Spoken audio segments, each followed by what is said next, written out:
hadduu qofka anaa ka hadlayo qofkas wuxuu leeyahay aniga mustaqbal ay sugaayo aniga saan ay ugu dhici doon ama sharafteeda ay ugu xumaan doonto walaalo bini'aadnimada sharaf ma dhahan sharaf ma soo gasho ani inta waxa usoo fadhiisto oo isoo qasbay inaan isoo fadhiisto habeen kasta ilaahay keeno sariirta markaan koro wixii ayaa ugu soo dhacay sidee yacni weli dad u jirta ee waxaas ku dhacaysaa habeenkaas sadayso waa iimaan nacaaw iimaan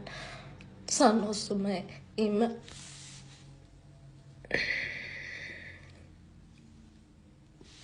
waxa lagu leeyahay diina lagu baraa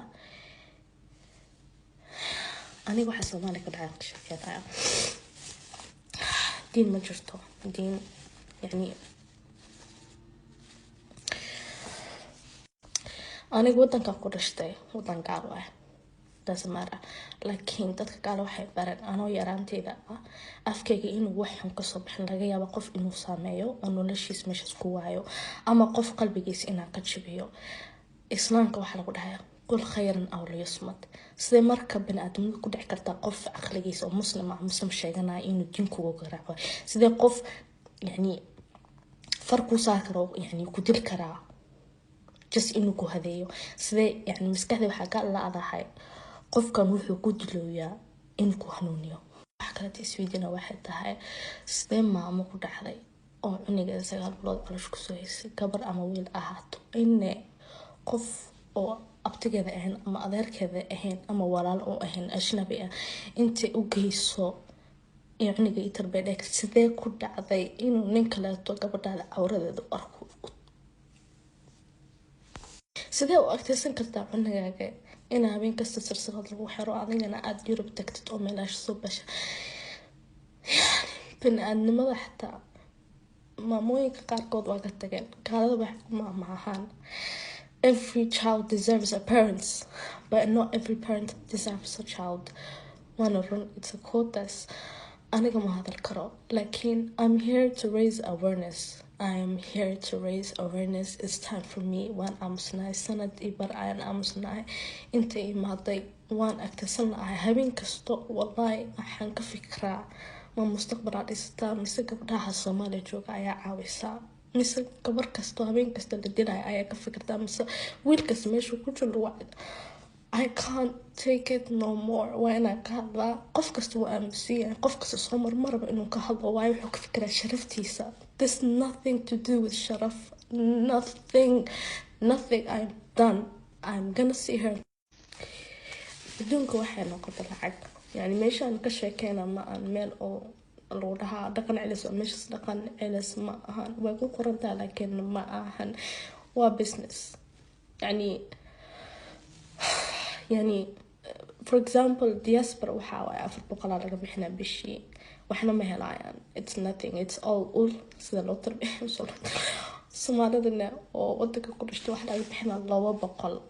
but listen meesha sadaa loo geeyo bini'aadamka inuu ku hanuuno qof kasta wuxuu og yahay inuu ilaahay qofkan soo hanuuno mooyo si kasta kuma soo hadiismaayo war meesha rabtay war qofka aniga ogahay la soo fakaday ayaa intaas quraanka soo dhimay ku soo baxay gaan noqda war dad badan aqaana meesha ku jiray oo ku dhuftay qaarna waxa aqaana maasha inuu ilaahay soo hadeeyay jid fiican ku jira qaarna meeshii gaaran ilaaha og dad kale marbayna ka hadlo laakiin meeshas waxa ka socda it's not alright war macna quraanka wax barafatuna ma ka taabana war it's just I can't take it no more ani waxa rabana ka hadlo I want to name and shame them you know in kasta dawladda u sheeganay meeshas waxa lagu sameeyo koronto lagu qabtaa silsilada lagu qabtaa war qooma loo tajro war wax kasta waana meesha isku keen why don't you think about you like unigaaga mental health case meeshas ma ku soo baxsado unigaaga noqon doona ma isweydiisay hadaa maamada ka fikirayso unigaaga meeshas inaad gasid please well it's not a joke please gaining not even Somali no near it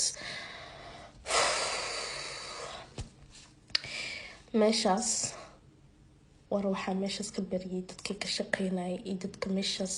ka fikiray inay furaan inuu ilaahay cadaabta meesha ugu dambeeyay galay because it's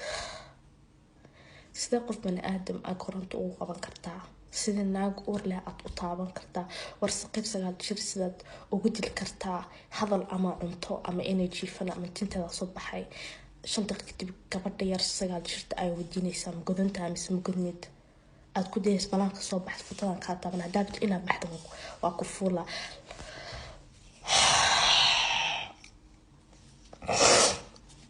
okay. It's time for me to name and shame them. كل واشياء فرحية محمود عثمان ورق إلها كبري إنه لوك الغلط دادكاس لكن ضد بدنا يجرو مقعد مشي كري obviously ويلي سيف معهن دادكاس مكي سومالي كصبحان أن هاوي إن شاء الله مقعد واشياء يا ويصف لسنا واحد لايان لكن دار السنة